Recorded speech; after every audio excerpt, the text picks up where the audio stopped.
DB হেফাজতে থাকা ৬ সমন্বয়কের মুক্তির আলটিমেটাম শেষ হওয়ার পরই আবার উত্তপ্ত হয়ে ওঠে দেশের রাজপথ। আন্দোলন প্রত্যাহারের ঘোষণাকে প্রত্যাখ্যান করে শিক্ষার্থীরা নামে নতুন কর্মসূচিতে। একদিকে গণগ্রেফতার, অন্যদিকে শিক্ষক অভিভাবকদের সংহতি, সব মিলিয়ে ঘটনাবহুল ২৯ জুলাই হয়ে ওঠে জুলাই আন্দোলনের আরেকটি গুরুত্বপূর্ণ বাঁক।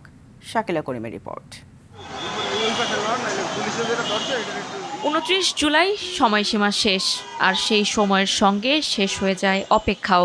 দুপুর গড়াতেই ঢাকার মোড়ে মোড়ে জড়ো হতে থাকেন শিক্ষার্থী ও সাধারণ মানুষ। ডিবি হেফাজতে থাকা বৈষম্য বিরোধী ছাত্র আন্দোলনের ৬ সমন্বয়ককে মুক্তির দাবিতে আবারও স্লোগানে মুখর হয়ে ওঠে রাজধানী। পল্টন মোড়ে ব্যারিকেড ভেঙে এগিয়ে যাওয়ার চেষ্টা করতেই মুহূর্তের মধ্যে শুরু হয় পুলিশের অভিযান, ধাওয়া, লাঠিচার্জ, আটক, আবারও সংঘর্ষে রূপ নেয় রাজপথ। AKS অর্জন করল গিনেস ওয়ার্ল্ড রেকর্ডস।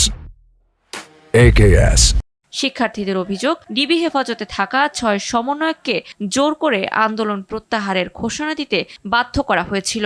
যে কৌশলে আন্দোলন দমানোর চেষ্টা হয়েছিল, সেটি নতুন করে মানুষকে নামিয়ে আনে রাজপথে। তারা এক পর্যায়ে বলতেছিল যে আমরা তো বুঝি আন্দোলন এভাবে বন্ধ করে দিলে তোমাদের জন্য কঠিন হবে, তো এই জন্য তোমরা একটা এক্সকিউজ হিসেবে শেখ হাসিনার সাথে দেখা করো, এবং সেখানে কোটার বিষয়ে তো যেহেতু সমাধান হয়ে গেছে, তাকে থ্যাঙ্কস দিয়ে তোমরা, তাহলে সবাই বলবে যে ঠিক আছে, প্রধানমন্ত্রীর সাথে দেখা করে আন্দোলন বন্ধ করছে। দেশের বিভিন্ন বিশ্ববিদ্যালয়ের শিক্ষকরা নিপীড়ন বিরোধী শিক্ষক সমাবেশ ব্যানারে ছাত্র হয়রানি ও গণগ্রেফতার বন্ধের আহ্বান জানান।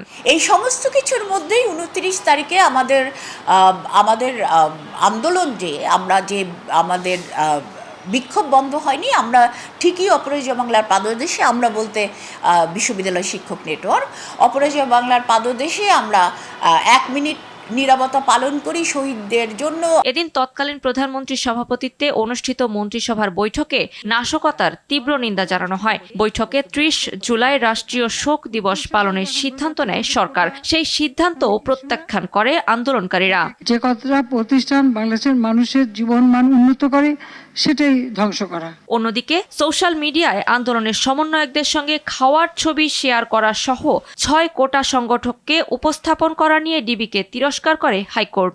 হাতের টেবিলে বসে ছবি তুলে এটাই করেন, আপনি কি এটা মস্করা পাইছেন? ঠিক এই মস্করা ল্যাঙ্গুয়েজটা ইউজ করছেন। দিনভর ডিবি কার্যালয়ের সামনে অপেক্ষা করেন আটক সমন্বয়কদের স্বজনরা। একটাই প্রত্যাশা, প্রিয়জন যেন ফিরে আসে। ২৯ জুলাই দেখিয়ে দিয়েছিল আন্দোলন কয়েকজন সমন্বয়কের মধ্যে সীমাবদ্ধ ছিল না। এদিন এমন এক সন্ধিক্ষণ যা দাবি আদায়ের লড়াইয়ে নতুন এক পর্বে প্রবেশ করে। শাকিলা করিম, RTV, ঢাকা।